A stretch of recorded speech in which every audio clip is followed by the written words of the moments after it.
오늘은 41주 사도 바울의 서신 세 번째 시간입니다. 그래서 이번 주간에는요, 골로새서, 데살로니가 전후서, 디모데 전후, 디도서, 빌레몬서. 이거 잘못 썼네. 다시.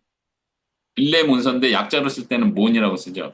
그래서 이번 주에는 이렇게 바울 서신의 마지막 부분 여러 권을 같이 읽게 될 텐데요. 그래서 오늘 영상 내용도 이 바울 서신의 여러 권들을 조금씩 설명을 합니다. 그래서 제가 오늘은 설명은 최소로 하고 영상을 따라서 각 권들의 내용을 좀 같이 살펴보겠습니다. 오늘 설교의 제목은 그 아들 안에서. 우리가 지난주 설교에서도 에베소서를 살펴보면서 에베소서 1장에서 예수 그리스도 안에서 그 사랑하는 아들 안에서 이런 표현이 많이 반복된다는 걸 살펴봤는데, 오늘도 그 내용을 먼저 살펴보고 나머지 서신서의 내용을 살펴보도록 하겠습니다. 한번 오늘 본문 같이 읽어볼까요? 그가, 시작. 그가 우리를 흑암의 권세에서 건져내사 그의 사랑의 아들의 나라로 옮기셨으니 그 아들 안에서 우리가 속량 곧 죄사함을 얻었도다. 사도 바울은 그 아들 안에서라는 표현을 아주 많이 사용하고 아주 중요한 전문 용어처럼 이렇게 사용을 합니다. 지금 골로새서에서 하는 말은 하나님 아버지께서 우리를, 성도들을 흑암의 권세에서 건져내서 그의 사랑하는 아들의 나라로 옮기셨다. 사탄의 나라에서 예수 그리스도의 나라로 옮기셨다는 거예요. 그래서 하나님을 아버지라고 표현하고 예수님을 그의 사랑하는 아들이라고 표현합니다. 우리는 이미 예수님을 믿는 자는 더 이상 사단의 노예로 사단의 죄 아래 갇혀 있는 자가 아니라 하나님의 아들 예수 그리스도의 나라로 옮겨져 있는 사람입니다. 아주 중요한 표현이죠. 우리는 사망 아래서 생명으로 옮겨진 사람이고 사단의 권세 아래서 예수 그리스도 안으로 옮겨진 사람입니다. 골로새서는 하나님의 나라로 옮겨졌다. 예수님의 통치를 받는 예수님 나라의 백성이 되었다는 걸 표현합니다. 다시 한번 그 아들 안에서 우리가 속량, 죄사함을 얻었다라고 우리에게 말해주고 있습니다. 먼저 영상을 제가 총 4부분으로 나눴는데요. 이렇게 내용에 따라서 잠깐 보고 설명하고 이렇게 하도록 하겠습니다. 서론을 먼저 같이 보도록 하겠습니다.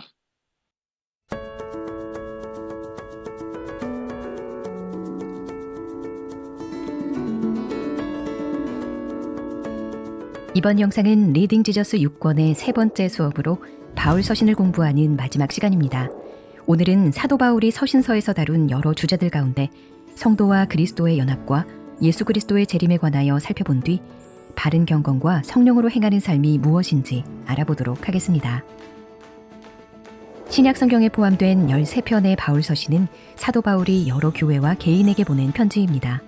예를 들어 골로새 교회에는 예수님에 대한 거짓된 가르침이 있었고 데살로니가 교회의 성도들은 종말론에 대한 혼란을 겪고 있었습니다. 한편 디모데 전후서는 바울이 아들처럼 여기던 사역자 디모데에게 보낸 편지였고 디도서와 빌레몬서 역시 그가 특정 개인에게 보낸 편지였죠. 이 서신들은 수신자인 각 교회나 개인이 직면한 구체적인 상황을 배경으로 예수님의 구원 사역과 성도의 삶을 설명한다는 공통점이 있습니다. 하나님께서는 그의 섭리 가운데 당신의 모든 뜻을 알 수 있도록 사도 바울을 통해 여러 편지들을 주셨습니다. 여기서 우리가 기억해야 할 것은 이 편지들이 사도 바울의 최초 독자들뿐만 아니라 오늘날의 교회와 성도들을 향한 하나님의 말씀을 전달한다는 점입니다. 따라서 이번 시간에는 이 서신들이 궁극적으로 예수님과 연결되는 중요한 삶의 원리를 가르친다는 것을 기억하며 바울 서신들이 다루는 중요 주제들을 살펴보겠습니다.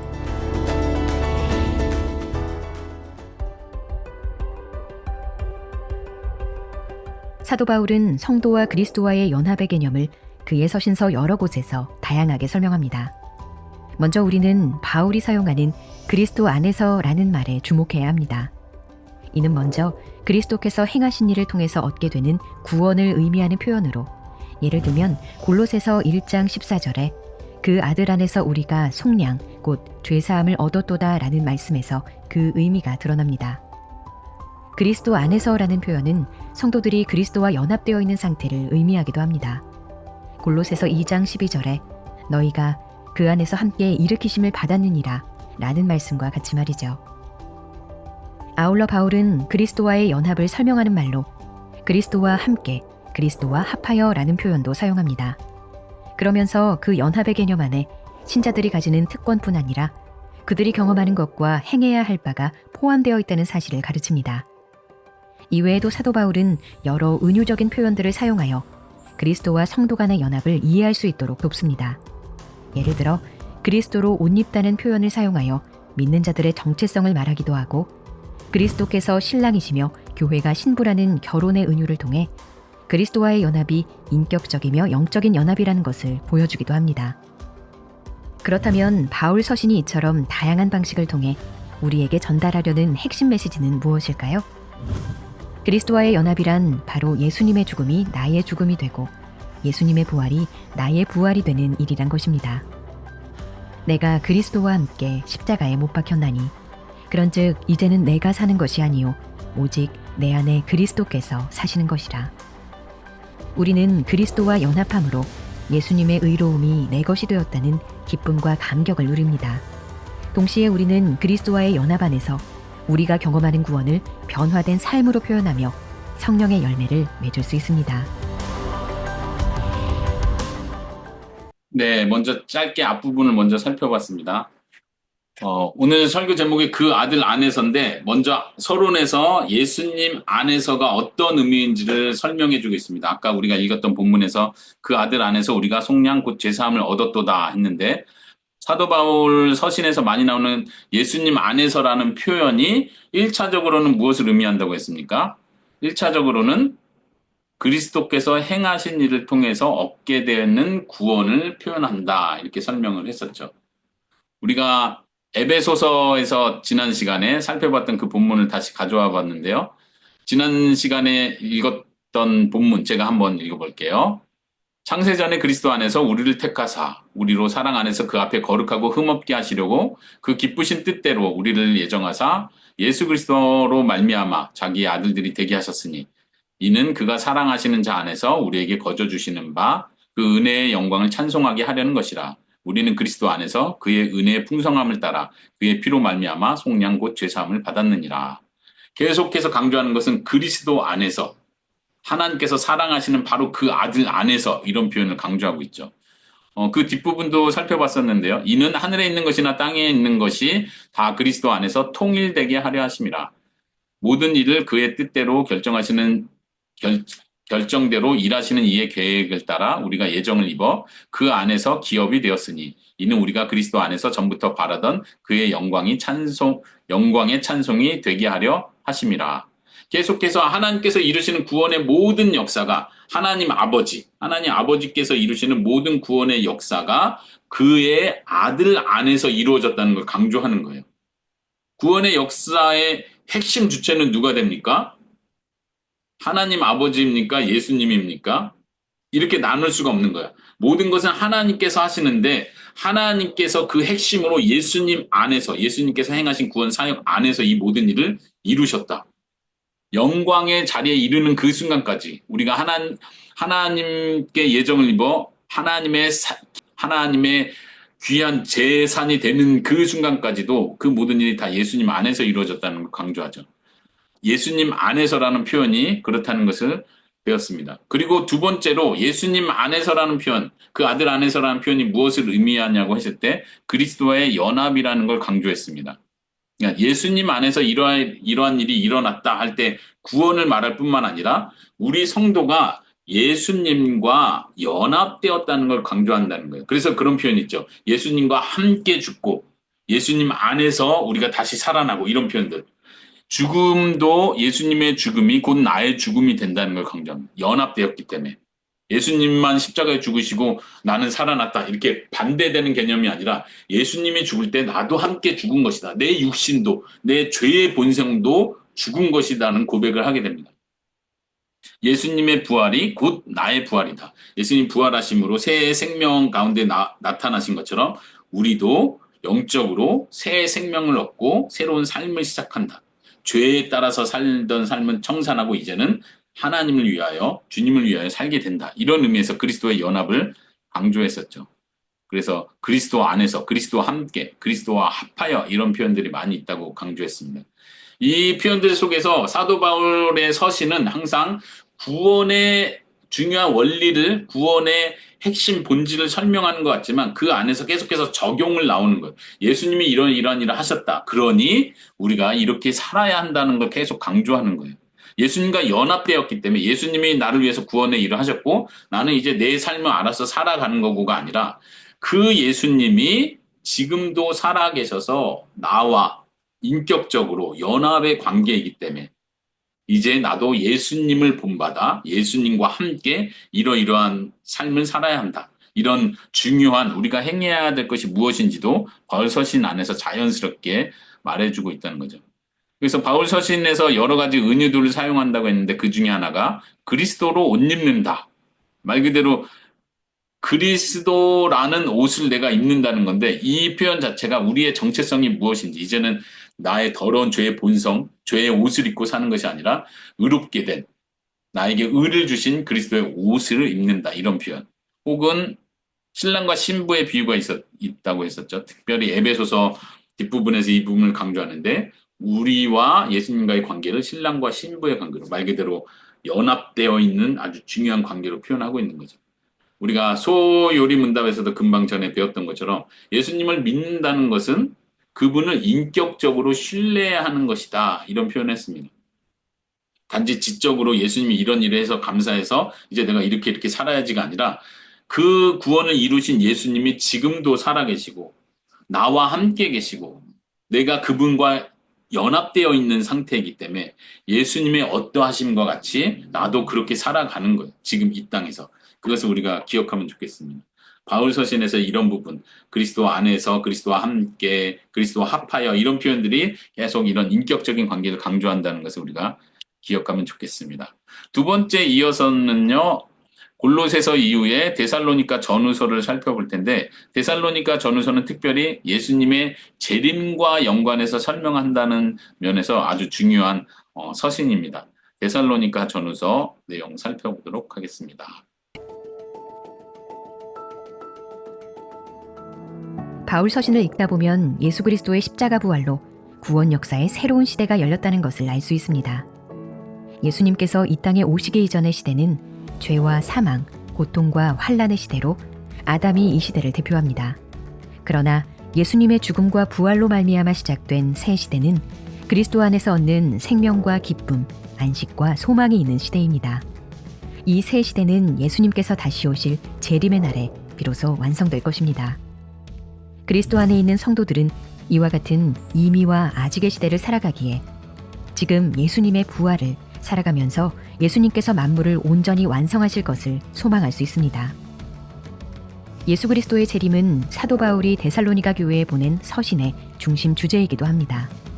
당시 데살로니가 교회의 성도들은 핍박 또는 병고로 목숨을 잃은 지체들로 인해 슬퍼하고 있었습니다.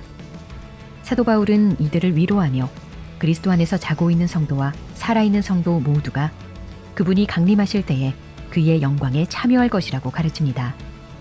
그리고 그날은 도둑같이 임할 것이니 깨어있으라고 권면합니다. 그는 또한 현재 당하는 고난이 영원하지 않을 것을 상기시키며 그리스도께서 강림하시면 하나님의 공의로운 심판이 있을 것이라고 말합니다. 한편 사도 바울은 예수님께서 이미 재림하셨다거나 재림하지 않으실 것이라는 잘못된 주장들을 엄히 꾸짖습니다. 그리고 재림에 대한 믿음과 소망으로 미래에 임할 주의 날이 이미 여기 임한 것처럼 현재를 살아갈 것을 당부합니다. 네. 두 번째 데살로니가 전후서 내용 자체를 많이 다루기보다는 이 큰 주제가 재림과 연관된 거라는 걸 설명해 주고 있었죠. 거기에서 나왔던 그림 표현 중에 이미와 아직이라는 이 단어를 사용해서 표현했습니다. 사실 신학교에서는 되게 중요하게 배우는 신학 개념이에요. 이제 영어로 하면은 뭐죠? already, not yet 이렇게 해서 영어로 배우는 중요한 신학 용어인데 이 표현을 우리가 잘 이해하면 우리 신앙생활에 많이 도움이 될 것 같아요. 무엇이 이미 이루어져 있습니까? 무엇이 아직 이루어지지 않았습니까? 이 개념이에요. 하나님의 나라가 예수님의 처음 이 땅에 오심과 함께 시작되었습니다. 예수님의 나라는, 예수님의 통치는 시작되었습니다. 우리 예수님을 믿는 사람들은 예수님의 나라로 옮겨졌다고 표현했어요. 그리고 우리는 그분의 백성이고 예수님은 교회를 통해 교회 지도자들을 통해 예수님의 백성들을 다스리십니다. 통치하시는 거예요. 그러니까 예수님의 나라는 이 땅 가운데 저기 우리가 죽고 나서 가는 천국을 말하는 게 아니라 예수님의 나라는 이 땅 가운데 교회를 통하여 예수님의 통치를 통하여 성령님을 통하여 이루어졌습니다. 시작되었습니다. 이렇게 표현하는 이미 시작되었습니다. 그러나 무엇이 아직 이루어지지 않았어요? 예수님의 나라의 완성이 아직 도래하지 않았습니다. 우리가 교회 생활하고 예수님의 말씀과 하나님의 뜻을 따라 순종하며 살려고 하지만 이 땅에, 이 세상에 사는 동안 우리는 불의를 보게 됩니다. 우리도 여전히 죄를 짓게 되는 우리의 연약한 모습을 보게 됩니다. 여기서 많은 사람들이 갈등하고 신앙의 길에서 떠나가기도 하죠. 그러나 우리가 기억해야 할 것은 예수님의 온전한 나라가 이루어질 때 예수님의 통치는 온전해질 것이고 우리는 온전히 죄의 존재로부터 죄가 거하는 모든 환경으로부터 벗어나게 될 것입니다. 우리는 그날을 소망하는 거예요. 그러니까 이 땅에 우리가 살아가는 동안 우리의 목표가 분명히 있어야 돼요. 이 세상이 왜 이렇지? 왜 나는 일이 이렇게 안 풀리지? 왜 악한 사람들이 여전히 많이 존재하지? 왜 아직도 전쟁이 있고 왜 저 나쁜 사람들은 심판을 받지 않고 있지? 이렇게 갈등을 할 수밖에 없는 시대에 살고 있지만 예수님께서 반드시 다시 오신다. 바로 데살로니가 전후서가 그거를 강조하는 거예요. 그 당시에 예수님이 재림하지 않을 것이다. 그런 건 이미 지나갔다. 재림이 이미 끝났다. 더 이상 미래의 재림은 없다. 이런 주장들이 계속 일어나던 그 시대에 사도 바울은 이것을 강조합니다. 예수님은 반드시 다시 오실 것이다. 우리도 오늘날 예수님의 다시 오심을 기다립니다. 예수님의 완성된 나라는 아직 이루어지지 않았다는 걸 기억하며 이 땅을 살아가야 합니다. 예수님이 다시 오실 때, 예수님이 두 번째 재림하실 때 우리는 예수님께서 이 세상과 악한 자들을 온전히 공의로 심판하실 것을 믿습니다. 그 믿음을 가지고 우리는 이 땅에서 타협하지 않고 믿음에 타협하지 않고 끝까지 어떤 면에서 좁고 외로운 길, 그리스도의 십자가를 지고 가는 그 길을 끝까지 가야 될 줄로 믿습니다. 사도 바울의 서신이 예수님이 어떠한 일을 하셨기 때문에 우리가 어떻게 살아야 한다는 걸 계속 강조했는데 그 개념 안에서 우리는 예수님의 재림을 생각하면서 예수님의 최후 심판이 있을 걸 믿기 때문에 우리는 끝까지 죄와 타협하지 않고 끝까지 악한 자들과 함께 가지 않고 선한 길, 외롭고 좁은 길을 갈 수 있는 거예요.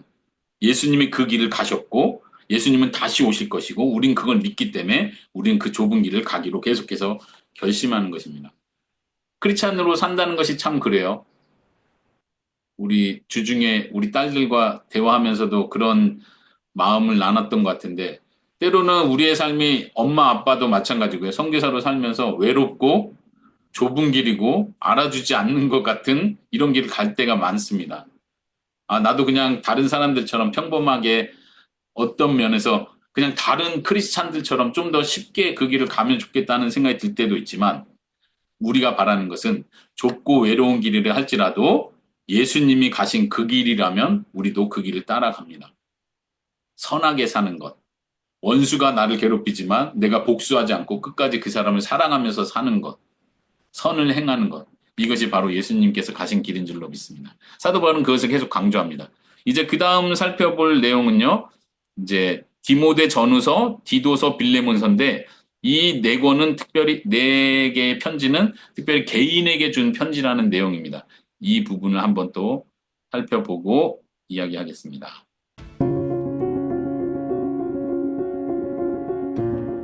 우리가 지금까지 살펴본 서신서들이 주로 교회에게 주는 편지였다면 디모데 전후서와 디도서, 빌레몬서는 개인에게 주는 편지입니다. 디모데 전후서는 사도 바울이 아들처럼 여기던 사역자 디모데에게 보낸 편지입니다. 사도 바울은 이 편지에서 교회의 지도자가 갖추어야 할 덕목을 디모데에게 상세하게 전합니다.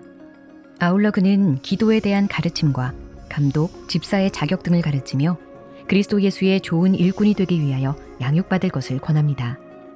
특별히 바른 경건에 대한 가르침을 주면서 그리스도의 말씀에 따르지 아니하면 헛된 변론과 언쟁, 분쟁과 비방, 돈에 대한 시험과 올무에 걸린다고 경고합니다. 따라서 진리의 말씀을 분별하고 헛된 말과 생각을 조심하는 가운데 경건의 능력은 없으면서 경건의 모양만 갖춘 사람들을 피하고 오직 성경을 통해 배우고 확신한 일에 거하며 말씀을 끝까지 전파하라고 당부하지요. 디도서와 빌레몬서 역시 디모데 전후서처럼 특정한 사람에게 보낸 바울의 편지입니다. 디도서는 그레다의 사역자 디도에게 보낸 편지이고 빌레몬서는 동역자 빌레몬에게 보낸 편지입니다. 바울은 디도에게 장로를 세울 것을 당부하면서 좋은 지도자의 조건을 가르쳐줍니다. 당시 그레데 사람들은 거짓말을 많이 한다는 좋지 않은 이미지가 있었습니다. 그렇기 때문에 말과 행동에서 책망할 것이 없도록 하라는 바울의 권면은 상당히 중요한 것이었습니다. 한편 바울은 빌레몬에게 그의 종으로 있다가 도망간 것으로 추정되는 오네시모에 대하여 선처를 부탁하는 짧은 편지를 보냅니다. 이 두 편의 글은 연약한 사람을 변화시킨 복음의 능력이 무엇인지, 그리고 복음을 받은 자의 삶은 어떠해야 하는지를 보여줍니다. 네. 이 바울이 개인에게 쓴 편지, 디모데에게 쓴 편지, 디도에게 쓴 편지, 또 빌레몬에게 쓴 편지, 이 속에서도 바울이 우리에게 주는 교훈들이 있습니다. 어떻게 보면 개인 편지이지만 우리는 지금 그 개인이 개인에게 준 편지를 3자 입장에서 이렇게 보고 있는 거예요. 다른 사람의 편지를 보고 있는 거예요. 그럼에도 불구하고 사도 바울이 이 개인 편지를 쓸 때는 온 교회 성도들이 같이 읽기를 소망하고 기대하는 마음에서 썼다는 걸 기억해야 됩니다. 디모데에게만 쓴 것이 아니라 디모데를 보좌하는 그 교회 성도들도 이 편지를 같이 읽게 돼 있습니다. 디모데나 디도는 사도 바울이 개인적으로 양육한 사도 바울의 중요한 제자이죠. 그리고 교회를 맡겼습니다. 목회를 맡겼어요. 그래서 목회를 어떻게 해야 되는지 구체적으로 가리킵니다. 성도들은 그 편지를 보면서 사도 바울이 우리의 목회자들에게 이것을 요구하고 있구나. 그러니까 우리도 거기에 순종하고 따라야겠구나. 이런 관점으로 그 편지를 같이 읽었겠죠. 빌레몬서는 특별히 오네시모라는 도망친 종을 받아달라는, 그리고 그 오네시모가 사도 바울을 섬길 수 있게 해달라는 요청의 편지를 빌레몬에게 쓰는 편지예요. 그러면서 중요한 것은 그리스도의 사랑을 적용해라. 종으로 대하지 말고 그를 형제처럼, 믿음의 형제처럼 대해주기를 원한다. 나는 너가 그렇게 할 줄로 믿는다. 이런 표현을 함으로써 큰 도전을 하고 있는 편지이기도 합니다. 당연히 아마도 빌레몬은 그 편지를 보고 그 옛날 종이었던, 도망쳤던 종이었던 오네시모를 형제로 대하고 믿음으로 대했는 것으로 우리는 생각해 볼 수 있습니다.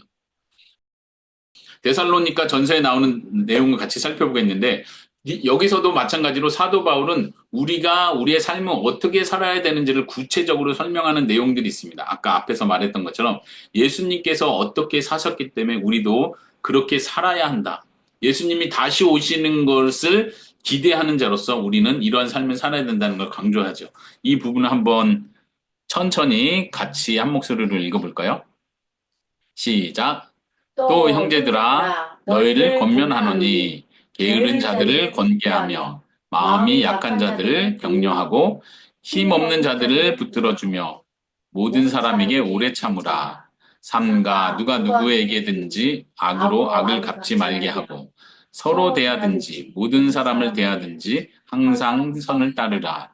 항상 기뻐하라. 쉬지 말고 기도하라. 범사에 감사하라. 이것이 그리스도 예수 안에서 너희를 향하신 하나님의 뜻이니라. 성령을 소멸하지 말며 예언을 멸시하지 말고 범사에 헤아려 좋은 것을 취하고 악은 어떤 모양이라도 버리라.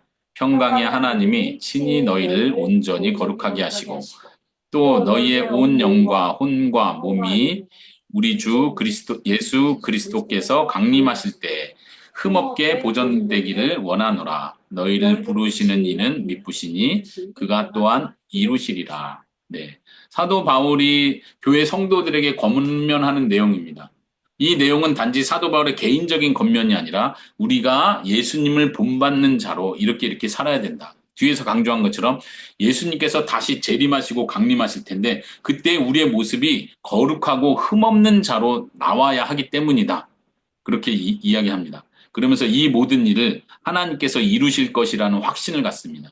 여기에 이제 하나님의 주권과 인간의 책임에 대한 균형을 볼 수 있습니다. 하나님이 이 일을 이루실 것입니다. 우리가 거룩한 자로 흠없게 보존되는 일을 하나님이 이루실 것이지만 우리는 인간의 책임을 다해야 합니다. 그 책임이 줄어들지 않는 것이죠. 그 내용들을 구체적으로 말하죠. 게으른 자는 우리가 권계해야 됩니다. 여기서 게으르다는 건 그냥 느릿느릿하고 부지런하지 않다는 뜻이 아니라 여기서는 특별히 무질서한 자들, 순종하지 않는 자들을 가리키는 표현입니다. 그리고 연약한 자들은 격려해주고 힘없는 자들 붙들어줘라. 교회 안에서, 특별히 교회 공동체 안에서 하는 표현입니다. 모든 사람에게 인내하고 참고 내가 악을 받았다면 그걸 악으로 갚지 말라. 이런 표현도 중요한 표현이죠. 용서와 관련된 아주 중요한 핵심적인 표현이죠. 모든 사람을 대하여 항상 선을 따르라. 우리 자녀들이 잘 아는 내용이죠. 기뻐하고 기도하고 감사하는 것. 이것이 하나님의 뜻이다라고 분명하게 말해줍니다. 우리가 많은 부분 기도하면서 하나님의 뜻이 무엇입니까? 제가 무엇을 하기 원합니까? 제가 어디로 가야 합니까? 이런 뜻을 많이 묻지만 하나님께서는 우리에게 어떤 미래에 대한 구체적인 결정에 대한 강요를 하지 않으세요. 우리에게 자유로 맡기셨어요. 하나님의 크신 뜻은 바로 이런 거예요. 다른 사람을 격려하고 사랑하고 선을 베풀고 기뻐하고 기도하고 감사하는 것. 이것이 하나님의 뜻이에요. 이 뜻 안에서 우리는 하나님께서 우리에게 주신 마음의 소원, 내가 원하는 바, 내가 기뻐하는 그 일들을 선택하고 행해 나가는 거예요. 그 뜻 안에서. 계속해서 말하기를 성령을 소멸하지 말라. 성령 하나님의 역사하심을 가볍게 여기지 말라는 뜻입니다. 예언도 마찬가지고요. 그리고 여기서 중요한 표현, 범사에 모든 일에 헤아리라. 헤아리라는 표현이 분별하라는 뜻이에요. 판단하라는 뜻이에요. 그래서 좋은 것, 선한 것을 취하고 악은 버려라. 선은 취하고 악은 버려라. 하나님께서 우리에게 그런 분별할 수 있는 힘을 주십니다. 그래서 온전히 하나님 앞에서 거룩한 자로 우리가 끝까지 살아나갈 수 있기를 바랍니다. 그러니까 종말과 연관해서 예수님의 다시 오심과 연관해서 우리가 어떻게 살아야 할지를 구체적으로 표현해주는 표현입니다. 이제 마지막으로 성령을 따르는 삶에 대해서 살펴보고 마지막 그리스도 적용까지 영상을 볼 텐데요. 그 전에 지난주에 우리가 살펴봤던 갈라디아서 내용을 한 번 더 살펴봅니다. 이 영상에서 다시 언급할 텐데요.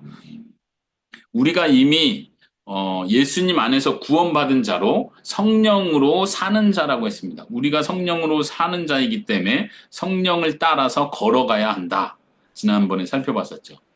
그 앞부분에서 이렇게 표현합니다. 그리스도 예수의 사람들은 육체와 함께 그 정욕과 탐심을 십자가에 못 박았다.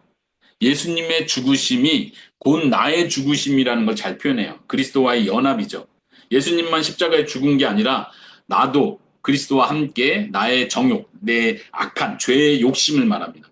탐심, 지나친 욕심, 이 모든 것을 십자가에 못 박았다. 나는 이제 전혀 다른 삶을 살고 있다. 성령으로 살고 있고 이제 성령을 따라 사는 삶을 계속해서 살아가야 된다는 걸 강조하죠. 그러면서 또 골로새서 3장에서는요.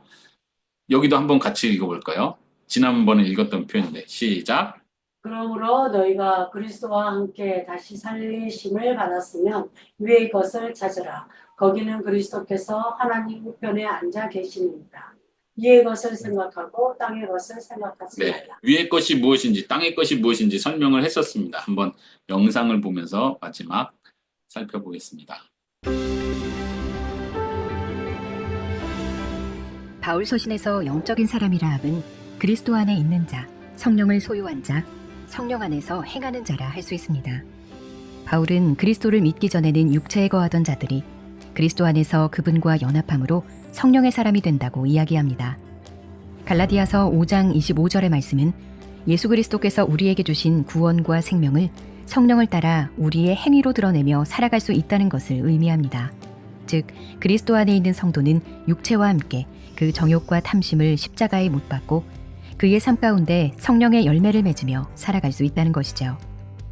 사도 바울은 이와 같이 여러 서신서에서 성령을 따라 사는 삶과 육체를 따라 사는 삶, 즉 위의 것을 찾는 삶과 땅의 것을 찾는 삶을 반복해서 대조합니다.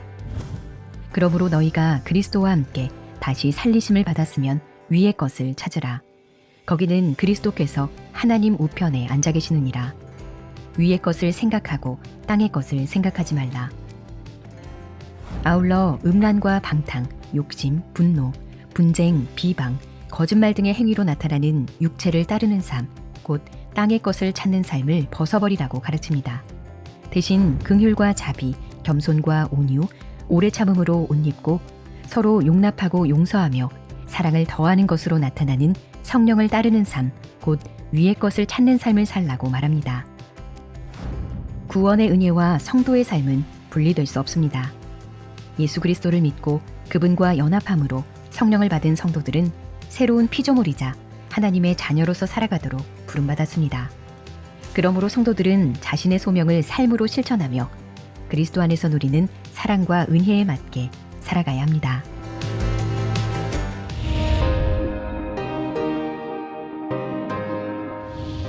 바울이 교회 또는 개인에게 쓴 편지들은 각각 다양한 주제를 다루지만 그 모든 주제들은 결코 그리스도의 십자가 및 부활과 분리될 수 없습니다. 그리스도를 통해 시작된 새로운 시대는 구약의 모든 선지자들이 고대하고 갈망하던 시대였습니다. 그리스도께서는 자신을 믿는 자들 그리고 그분과 연합된 자들이 육체가 아닌 성령을 따라 살 수 있도록 인도하셨습니다. 그로 말미암아 죄 가운데 있던 우리가 성령으로 인하여 하나님의 나라를 유업으로 받게 되었습니다. 복음을 깨닫고 복음의 능력을 맛본 우리 성도들은 빛 가운데로 걸어가며 이 모든 일을 가능하게 하신 그리스도를 찬양해야 합니다.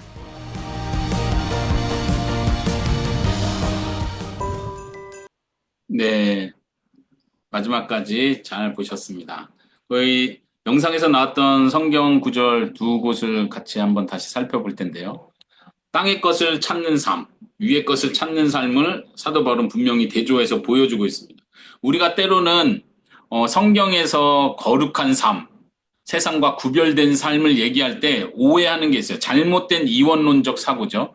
말하자면 이것은 성스러운 것이고 이것은 세속적인 것이고 소위 이거는 육체고 이거는 영적인 것이고 이렇게 구분할 때 오해하는 게 뭐냐면 종교 생활과 연관된 건 거룩하고 영적인 것. 이 세상 직업과 이 세상의 일들과 연관된 건 세속적이고 육체적인 것. 이렇게 구분할 때 우리는 잘못된 이원론적인 삶을 살게 돼요.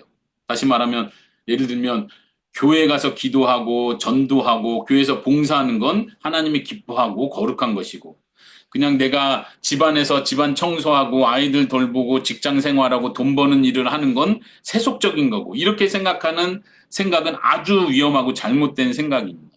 사도 바울은 그것을 말하지 않습니다. 육적인 것, 영적인 것, 위의 것, 땅의 것 얘기할 때 그렇게 구분하는 게 아니에요. 그래서 이 구절을 잘 볼 필요가 있습니다. 땅의 것을 찾는 삶이 무엇인지 한번 봅시다. 같이 읽어볼까요? 시작. 이제는 너희가 이 모든 것을 벗어버리라. 곧 분함과 노여움과 악의와 비방과 너희 입의 부끄러운 말이다. 너희가 서로 거짓말을 하지 말라. 옛사람과 그 행위를 벗어버리고. 아주 짧지만 분명하게 말해주는 거. 우리가 버려야 할 것, 멀리해야 될 것, 세속적인 게 무엇이냐? 분함, 화내는 것, 그 다음에 악한 마음, 다른 사람 비방하는 것, 더러운 입술, 거짓말하는 것. 이것이 하나님 보시기에 악하고 세속적이고 육체적인 거라는 거예요. 반대로 위의 것을 찾는 삶, 하나님이 보시기에 거룩한 삶이 무엇인지 한번 같이 읽어봅시다. 시작. 그러므로 너희는 하나님이 택하사 거룩하고 사랑받는 자처럼 긍휼과 자비와 겸손과 온유와 오래 참음으로 옷 입고 누가 누구에게 불만이 있거든 서로 용납하여 피차 용서하되 주께서 너희를 용서하신 것 같이 너희도 그리하고. 사도 바울 서신에 보면 이러한 우리가 지켜야 될 그리스도인의 삶이 어떤 것인지를 아주 많이 표현합니다. 한 가지로 얘기하면 결국은 하나님을 사랑하는 그 마음으로 이웃을 사랑하는 거예요. 내 형제 자매를 대하는 거예요. 여기서 보니까 긍휼, 자비, 겸손, 온유, 오래 참음, 성령의 열매들과 중복되는 그 표현들 그대로 하고 있죠. 특별히 용납하는 것, 용서하는 것을 강조합니다. 예수님께서도 강조하셨다고 했습니다. 우리가 하는 주기도문, 예수님이 가르쳐 주신 기도의 핵심도 용서하는 것에 있다고 했습니다. 내가 다른 사람을 용서해 주신 것처럼 하나님도 저를 용서해 주십시오. 이렇게 기도하라고 가르칠 정도였어요. 그 정도로 용서하는 삶은 중요합니다. 인생을 살다 보면 정말 억울하고 화가 나는 일이 너무나 많이 생깁니다. 그 속에서 나는 하나님의 자녀로서 여전히 다른 사람을 용서할 수 있느냐, 용서할 것이냐, 그 결단의 순간에 나는 용서를 선택할 것이냐. 그 이유는 뭐예요? 하나님께서 나를 용서해 주신 그 용서가 가장 큽니다라는 고백이에요. 그 고백이 있을 때 우리는 다시 결단할 수 있습니다. 완벽하게 용서한다는 뜻은 아닐 수 있어요. 우리는 완벽한 삶을 살지 못하니까요. 완벽하게 착하게 살고 완벽하게 사랑하며 살고 완벽하게 긍휼과 자비의 마음으로만 가득해서 살 수는 없어요. 우리는 연약하다는 걸 우리는 인정해야 됩니다. 때로 화가 나고 때로는 용서 못할 것 같이 다시 억울한 마음이 계속 올라오기도 하고 때로는 자비의 마음이 없어지는 것 같고 내가 너무 냉담해진 것 같기도 하는 마음이 듭니다. 그럼에도 불구하고 우리는 계속 노력하는 거예요. 계속 결심하는 거예요. 그 일을 할 수 있도록 성령님이 우리 마음속에 계신 것을 믿습니다. 그것이 위의 것을 찾는 삶입니다. 여러 번 반복해서 말하지만 선교사로 살아도 혹은 목사로 살아도 교회에서 중요한 직분을 맡고 봉사하며 살아도 우리는 여전히 하나님께서 원하지 않는 땅의 것을 찾는 삶을 살 수 있어요. 여전히 선교사지만 분내면서 비방하면서 악한 마음을 품고 선교 사역을 할 수도 있습니다. 그렇다면 이것은 하나님께서 기뻐하시는 일이 아니에요. 때로는 평범한 직장 생활을 하는 것 같고 평범하게 가정을 돌보는 사람으로 살지라도 하나님께서 기뻐하는 삶을 살 수 있습니다. 자비의 마음, 겸손의 마음, 온유의 마음을 가지고 산다면 예수님을 닮은 삶을 산다면 그것은 하나님께서 가장 기뻐하는 우리를 향하신 하나님의 뜻대로 사는 삶인 줄로 믿습니다. 우리 가족들, 우리 성도님들 모두가 정말 하나님께서 기뻐하는 삶을 살 수 있기를 바랍니다. 아멘.